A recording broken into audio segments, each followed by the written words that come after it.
Production possibility frontier, production possibility frontier बोल लो, production possibility curve बोल लो, production possibility boundary बोल लो, transformation curve बोल लो, transformation boundary बोल लो, transformation frontier भी बोल लो, इस सारे अलग अलग नाम है। Topic is production possibility frontier. बहुत सारे बच्चों को सिखाया जाता है ट्रांसफॉर्मेशन कर्व, कई स्कूल में प्रोडक्शन पॉसिबिलिटी कर्व, तो कोई चिंता वाली बात नहीं है, सब ऑल्टरनेट नेम है।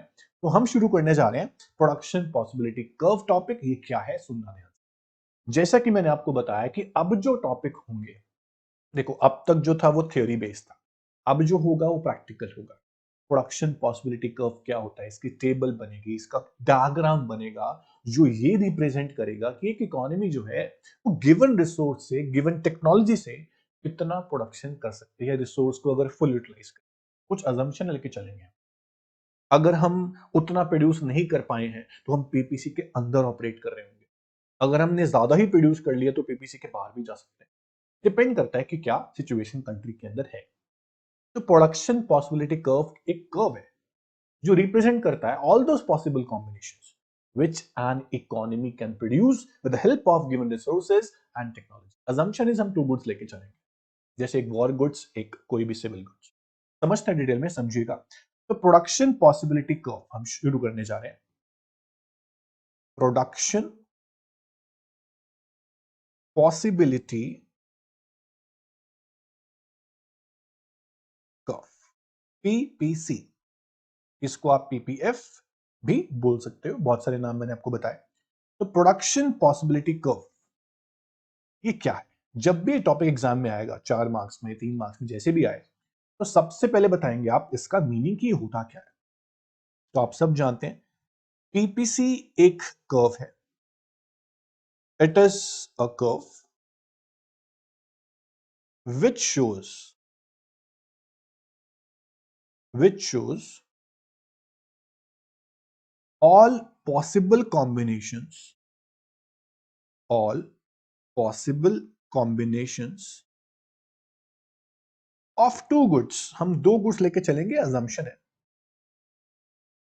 which an economy can produce, which an economy can produce with the help of, with the help of given resources and technology। अब इसका मतलब है क्या, सुनिएगा ध्यान से। कुछ assumptions हम जरूर लेके चलेंगे, assumptions के बिना ये टॉपिक इनकम्प्लीट है, अधूरा है।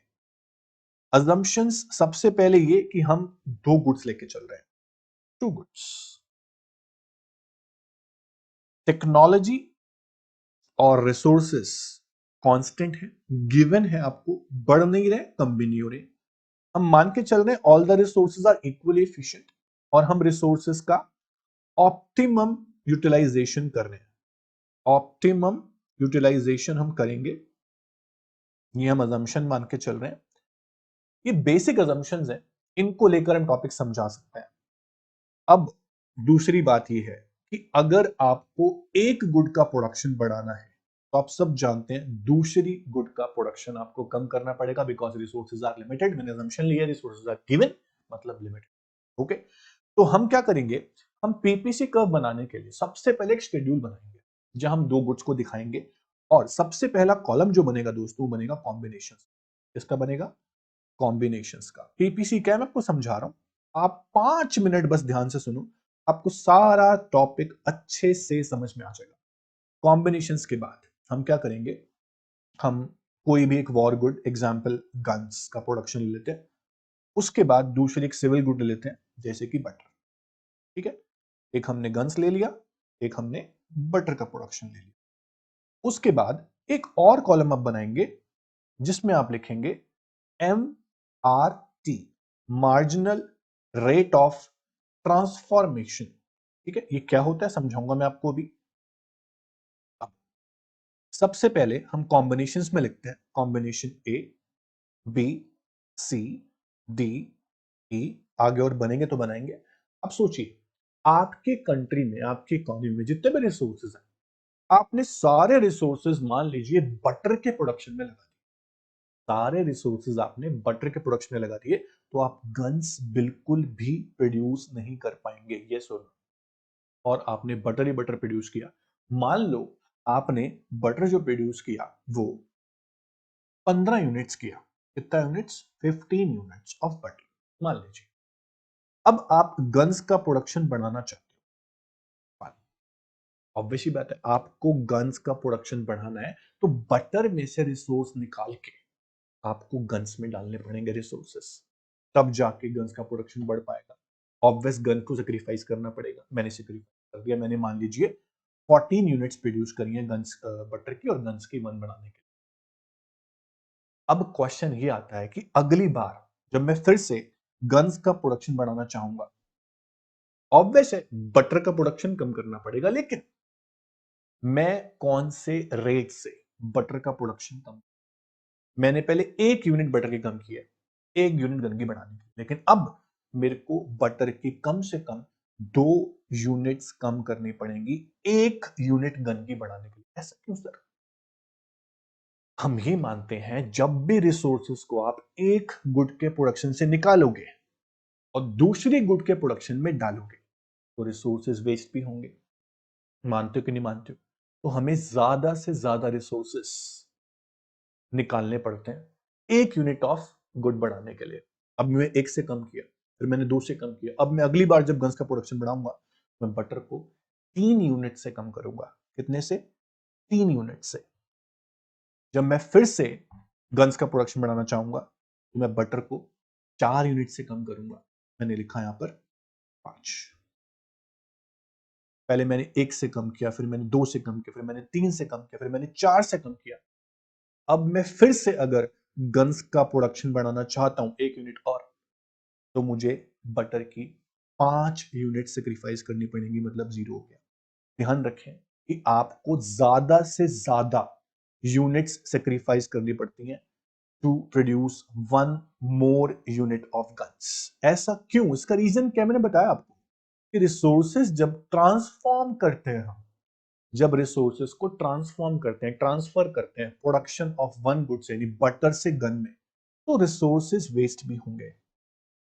आपको ज्यादा से ज्यादा रिसोर्सेस सेक्रीफाइस करने पड़ेंगे to produce 1 more unit of guns.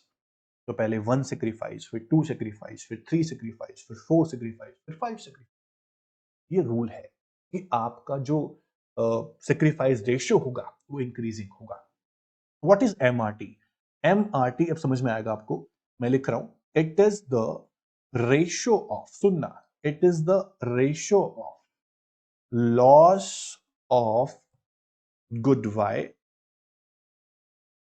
To gain of good X. ध्यान से सुनना, जिस कॉमोडिटी को हमने सेक्रीफाइस किया उसकी यूनिट्स डिवाइड बाय जिसको हमने गेन किया उसकी यूनिट्स, उसके रेशियो को बोलते हैं एमआरटी। अभी कोई रेशियो नहीं है, हमने बटर को लॉस किया 1, गन्स को गेन किया 1, तो ratio is 1:1। Loss upon gain, ध्यान रखना, M R T is equals to loss upon gain. Loss किसका? जो भी आप सेक्रीफाइस कर रहे हो वाई, और गेन किसका? जो भी आपके पास एक्स, यानी मेरे पास गन है, तो लॉस ऑफ बटर और गेन ऑफ गन।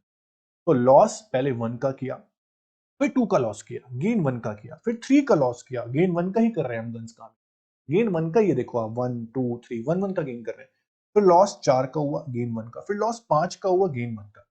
तो लॉस अपॉन गेन के रेशियो को बोलते हैं एमआरटी, फुल फॉर्म है marginal rate of transformation. Marginal rate of transformation. ध्यान से सुनना, प्रोडक्शन पॉसिबिलिटी कर्व का रूल है कि आप जब भी गेन करेंगे किसी एक गुड को, दूसरे को सेक्रीफाइस करना पड़ेगा, तो लॉजिक है, रिसोर्स लिमिटेड है, लेकिन आप जब लॉस करेंगे तो आप इंक्रीजिंग रेट से लॉस करेंगे। पहले 1 सेक्रीफाइस, फिर 2 सेक्रीफाइस, फिर 3 सेक्रीफाइस, फिर 4 सेक्रीफाइस, फिर 5 सेक्रीफाइस, जब तक 0 ना हो जाए। ध्यान रखना, 0 पे शुरू करनी है टेबल और 0 पर ही खत्म होनी चाहिए। ठीक है, ये आपको इंपॉर्टेंट बात बड़ी ध्यान रखनी है, कहीं आप 0 पे खत्म ना करो। 0 पे शुरू और 0 पे खत्म आपको करना है। यहां तक आपको समझ में आ गया होगा। ये आपका शेड्यूल इस तरह से बनेगा।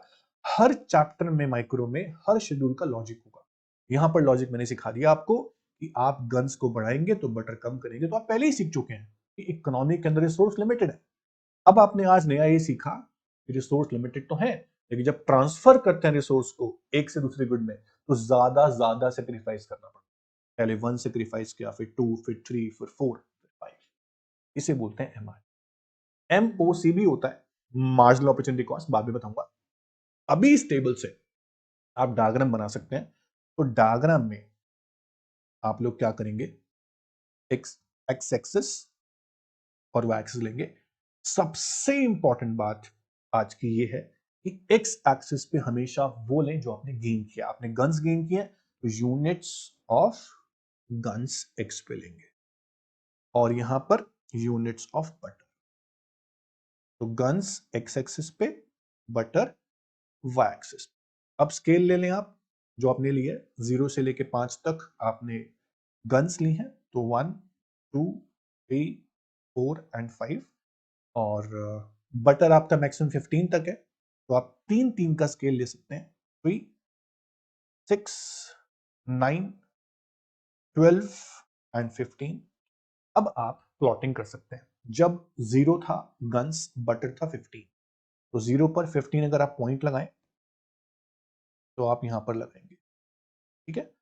उसके बाद 1 जब गन्स थी, बटर 14 था, तो 1 गन और 14 बटर, आप यहां पर पॉइंट लगाएंगे 14 पर। उसके बाद जब 2 थी गन्स, तो बटर कितना हो गया 12, तो 2 पर आप 12 लगा सकते हैं यहां पर,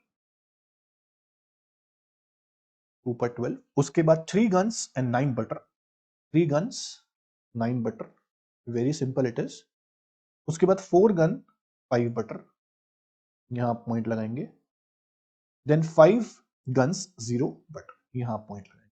अब आराम से आप इन सारे पॉइंट्स को ज्वाइन करेंगे। ज्वाइन करने पे आपको एक कर्व मिल रहा है जो स्ट्रेट लाइन नहीं है, कॉनकेव शेप का है। इसे मैं कॉम्बिनेशन ए नाम दे रहा हूं, इसको बी, इसको सी, इसको डी, इसको ई और इसको एफ। ये आपका जो बना है दोस्तों, ये है प्रोडक्शन पॉसिबिलिटी कर्व या फिर प्रोडक्शन पॉसिबिलिटी फ्रंटियर। अब इसकी डेफिनेशन सुनो, क्या मैच करती है जो मैं बोल रहा हूं इस डायग्राम से। PPC is a curve, PPC is a curve. Yes, it is a curve which shows all possible combinations A, B, C, D, E, F which an economy can produce with the help of given resources and technology. हम मानते हैं कि PPC के ऊपर जितने भी points हैं, all point shows full utilization of resources. Full utilization of resources. PPC के ऊपर जितने भी पॉइंट्स हैं वो रिसोर्सेस का फुल यूटिलाइजेशन शो करते हैं, ये हम मान के चलते हैं, वेरी इंपॉर्टेंट, ठीक है। तो पीपीसी कर्व आपको यहां दिखाते हैं। पीपीसी कर्व या पीपीसी फ्रंटियर जो है एक कर्व है, ग्राफिकल प्रेजेंटेशन है, जो दो गुड्स की कॉम्बिनेशन शो करती है, इकोनॉमी जो प्रोड्यूस कर सकती है with help of given resources and technology, आपको समझ। उसके बाद अजम्पशन है कि रिसोर्सेज गिवन है, फिक्स्ड है। रिसोर्स को हम ट्रांसफर कर सकते हैं from one good to other, transfer किया भी है, लेकिन जब ट्रांसफर करते हैं तो ज्यादा से ज्यादा सेक्रीफाइस करना पड़ता है, आपने देख लिया। तो रिसोर्सेज जो है हम सिर्फ 2 गुड्स में लगाएंगे, 2 गुड्स लेके चल रहे हैं, बटर और गन। रिसोर्सेज इक्वली एफिशिएंट है, हमने अजम्पशन ली है। और जब रिसोर्स को ट्रांसफर करेंगे तो ध्यान रखना कि आप ये देखें कि रिसोर्स ज्यादा से ज्यादा सेक्रीफाइस करने पड़ेंगे आपको। टेक्नोलॉजी हमने मानी है कि रिमेन्स कांस्टेंट, ये अजम्पशन आप लेके चलेंगे। इसके बाद टेबल बनाएंगे आप जो मर्जी करें, टेबल कैसी मर्जी बनाएं, बट हाँ ध्यान रखें कि MRT जो होगा वो इंक्रीजिंग होगा। जो लॉस कर रहे हैं वो ऊपर आएगा, जो गेन कर रहे हैं वो नीचे आएगा। हमारे नोट्स में देखो हम गन्स का लॉस कर रहे हैं तो लॉस ऊपर, बटर गेन कर रहे हैं तो बटर नीचे। 1:1, 2:1, 3:1, 4:1। पहले हमने 1 लॉस किया, फिर 2 लॉस किया, फिर 3 लॉस किया, फिर 4 लॉस किया, फिर 5 लॉस किया, तो लॉस ऊपर गेन नीचे, ये आपका इंक्रीजिंग ही आएगा।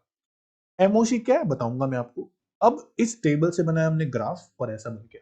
हमारे भी तो ऐसा ही आया था, ग्राफ आपका सेम आएगा, अब लॉजिक सेम लगाओ। वैल्यूज कोई भी हो सकती है, सेक्रीफाइस और गेन किसी का भी हो सकता है, लेकिन आप लॉजिक सही लगाएंगे तो पीपीसी कर्व एक ऐसा कर्व है जो शो करता है all possible combinations of two goods जो एक इकोनॉमी प्रोड्यूस कर सकती है गिवन रिसोर्सेस और टेक्नोलॉजी। मीनिंग, अजम्पशन, शेड्यूल और डायग्राम बना लिया। अब आपको बोला जाता है व्हाट इज एमआरटी। हमने सीख लिया एमआरटी रेशो है, अभी सीखा हमने एमआरटी रेशो है इसका loss of one good to gain of other good, और ये इंक्रीजिंग होना चाहिए। ठीक है, ये रूल है।